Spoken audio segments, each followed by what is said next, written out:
Napoleon के रूस अभियान की असली कहानी का तथ्य। 1812 में फ्रांसीसी सम्राट नेपोलियन बोनापार्ट ने रूस पर हमला किया, जिसे इतिहास में रूस अभियान या फ्रेंच इन्वेजन ऑफ रशिया कहा जाता है। इस कहानी के पीछे सच्चे तथ्य निम्नलिखित हैं। पहला, घोड़ों की भारी संख्या का सच। नेपोलियन की ग्रांड एर्मे या ग्रांड आर्मी के पास जबरदस्त संख्या में घोड़े थे। अनुमानित 1,50,000 से लेकर 1,87,000 तक घोड़े रूस अभियान में ले जाए गए थे। ये घोड़े सेना की घुड़सवार टुकड़ियों, तोपों को खींचने और रसद या सप्लाईज ढोने जैसे कामों के लिए जरूरी थे। दूसरा, भारी विनाश और हानि।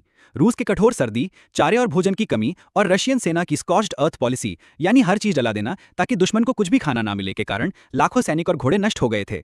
अनुमान है कि लगभग 1,75,000 घोड़े रास्ते में मर गए या मरने के बाद काटकर सैनिकों ने खा लिए। अभियान के अंत में मुश्किल से कुछ हजार घोड़े ही बचे थे। कई आंकड़े 1600 तक भी बताते हैं। तीसरा, ऐतिहासिक प्रभाव। नेपोलियन की सेना लगभग पूरी तरह टूट गई, सिर्फ 1/6 हिस्सा ही जीवित लौटा। घोड़ों की अत्यधिक हानि के कारण आगे की लड़ाइयों 1813-15 में नेपोलियन की सैन्य ताकत बुरी तरह कमजोर हो गई थी। ये दुनिया के सबसे विनाशकारी सैन्य अभियानों में से एक माना जाता है। अभियान रूस अभियान 1812। ले गए घोड़े 1,50,000 से 1,87,000। लौटे घोड़े अनुमानित 1600 से कुछ हजार।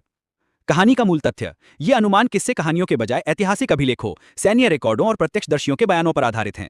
नेपोलियन के रूस अभियान में घोड़ों की इतनी बड़ी मौतें सिर्फ कहानी नहीं, बल्कि ऐतिहासिक सत्य हैं जिसने सैन्य इतिहास की दिशा बदल दी थी।